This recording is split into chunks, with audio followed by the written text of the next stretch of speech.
Good morning. Hello. Welcome to my little Facebook Live or YouTube video for the week. I hope you're well. It's yeah, been a bit quiet around here. Hello. Welcome. So let me tell you all the things that I've gotten up to this week. If you have any questions at all, just let me know. Type a comment or email me, Shelley at spincushions.com, or leave a comment on my YouTube channel, wherever you like. Okay, so what have I been up to since I saw you last? Hello. This week I sent my weekly newsletter, and it was this and that Thursday this week, which is when I pick a topic and I just ramble on about it for a long time. They're usually quite long emails. So this week I delved into my history of teaching crochet.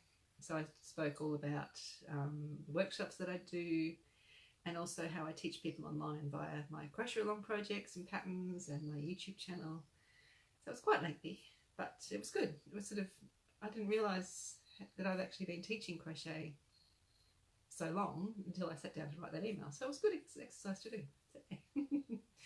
All right, so you know what's coming next. Book news. Got any square flare?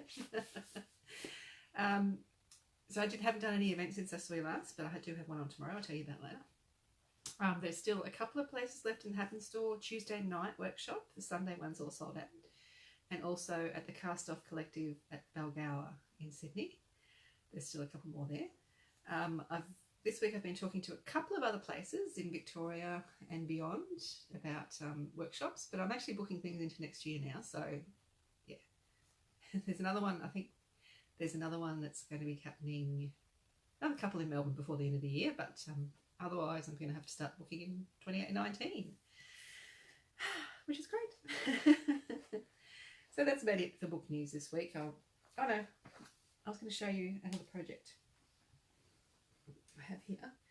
Now, as you know, all the pictures, all of the patterns are shown in cream, so you can add your own colour version to them. So each one has the cream version chart, but it also has colour options that you can do. So every one also has my traditional blues, these are the colours that you most likely know me for. I do nearly everything in. So every square, it's not only in cream, one colour, it's also in my blues. So you can make a sampler blanket in blues with all the squares, just like I've done. So it's really hard to show this, obviously. So there's 50 patterns plus a few to make it square. I mean, I did a couple twice, but as you can see, it really does change the look of the blanket and the patterns. So yay. So that's another project well, it's not actually a project in the book, but it's one that you can easily make because I give you all the rounds to change colour in the book. So yeah, you can make it your own. You can choose, 3 shades of green or 3 shades of pink or something and do the same thing, just adding your own style to it. And I can't remember if I showed you this project or not, so forgive me if I have. So Samantha, good morning. I know you're watching. My lovely tester Sam, my crochet angel, made this sample for me. So this is a baby blanket. Now there are 70 squares, 70 circles in here. So we've got a rainbow of colours. And this is made in 4-ply Bendigo cotton. Has a funky border, rainbow again. And yeah, it's awesome. I love it. It's so good. It's perfect sort of cot size. You are my crochet angel, Sam. So I will get this back to you eventually. I still have a few more things to take it with me. But yes, as my thank you, Sam gets to keep this because she made it for me. So I've held on to it for a while now, getting all photos, and I'll take it with me as a show and tell. But I will send it back to you soon, Sam. So yeah, a couple more projects from the book. That one is a complete project, so it has every single thing you need to know, how much yarn of each colour, all that kind of stuff. So yay. All right, so that's enough about that. I'll pop those down there. The Giantess Cowl. I sent my email on Monday saying it's time to move on to making your big girls, the Giantess G2 squares. So yes, I haven't seen a whole lot of action, so I think people are still working away. I know there's been a couple of people say, yeah, I got to round 12, which is up around here. So this bit here can be a little bit challenging, but the video will show you the way. So once you get past that bit, you are all good, because all of this is pretty much the same as G1. So you've already done it if you've done the G1 pattern. So looking forward to see the G2s start appearing in my Facebook group. Okay. All right. Crochet wise, I have mainly been working on my next crochet along project. I showed you last week I had almost finished the large square. Well, since then I have finished it. So this is the big square. It's going to be the centerpiece of the blanket. It's about 20 inches across in 8-ply cotton yarn, so it's quite big. I've typed it up, and it's with my testers. So typed up pattern, yay. But I'm going through making it again while my testers have it, and you can see little scribbles and finding the odd mistake. So yes, it's good. My testers are already doing well. So yeah, there it is, my second section. With this one I added the surface crochet as I went along because I just wanted to test it all out.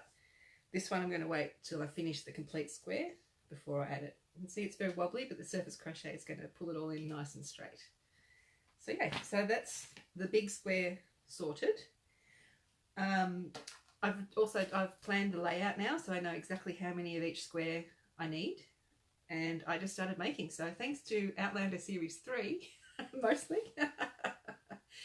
I have made quite a stack of this. So this is the plain square that we need the most of. I'm getting that out of the way. I think I need 32 of these. So what I've done is I've made a stack without the surface crochet, and then I'm going through and adding the surface crochet. So yay. So I think that is going to be the project I take with me to Sydney next week, to bash out some squares, because I'm going to need 72 small squares in total and only one of the large squares. So the layout, it all works in my head, so hopefully it will work in reality as well. So yeah, it's good to get some progress happening on that. And I've also sent the patterns for the small squares, the 3 different small patterns, to my chart maker, and she's going to start making charts for them. So yay, awesome. So it's good to make some progress on that. Feels good. I picked up the yarn for this, to make this cowl, from Bendigo Woolen Mills when I was up there in July, and I've wildly underestimated how much I need, so I've actually sent them an email this morning to get some more. Ordered some more yarn today. Yeah, it's a bit of a yarn eater, so be prepared. Of course, you won't have to do my layout. You can make a smaller layout if you want, but I'm just letting you know. All right, so yay, done. Okay, now I showed you very quickly last week another new book that came in the mail. This one here, called ABC, Crochet ABC, An Extraordinary Underwater Alphabet, by Pony McTate. She's a New Zealand lady, and I've written a review and I've popped it up on my blog, and there's also a giveaway there. So if you find the link later on that I add and go to the blog post review and leave a comment there, you have a chance to win this book. I'll send it to you. Doesn't matter where you are, I'll send it to you around the world. So it's an awesome book.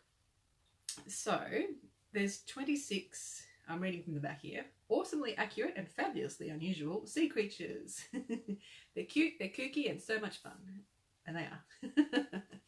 So this blanket here, this is on the front. Let me show you the inside cover. Awesome creatures. It has everything you need to make the blanket in there, and I mean everything. So here's a picture of it complete. There are some awesome creatures there. So much fun. So the book has, a lovely introduction from Pony. All the information you need to know, preliminary stuff, stitches. It's in UK terms, but there's a list of the US equivalent stitches here, but there's not very many. So there's only the most basic stitches. There's nothing complicated in there. So I think you'll be fine no matter what terms you have. The yarn, there's difficulty rating.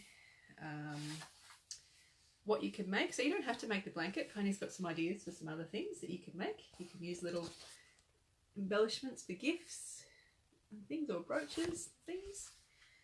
She's got all the techniques and things shown. Really cool way to do the base circle that they're all made on. She's got a very clever way of making it very seamless, which you know I like. Heaps of instructional stuff to make sure it looks the best you can. Weaving in ends, but then it's on to the buttons. So there's the background square to make here, and then there's 26 creatures, and everyone has the yarn and the colours you need, notes that will help you with that particular one, because each of the creatures is made later and then sewn on. So she has notes on how to do things, photos where they're needed, and how cool is the blobfish? And there's little facts too about the creatures too, little tidbits of information, which is cool.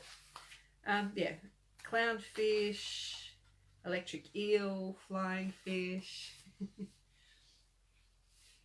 That is actually a question. Sorry, Penny's just popped a question up. There's a question that she's just asked that I've actually got down in my list of questions to answer. So you're the second person to ask me that this week. So I'll get to that in a minute. Deep Sea Angler, which is awesome, which is also the square that I made. I was lucky enough to test for Pony, so I made it in blues because I just happened to have blue in the yarn that she needed me to try. There are some very cool things. How cool is the shark? How Jaws-like is that? It's awesome. So much fun. Anyway, so you've got the 26 patterns, and then here we go. They're awesome. Then we're on to finishing off.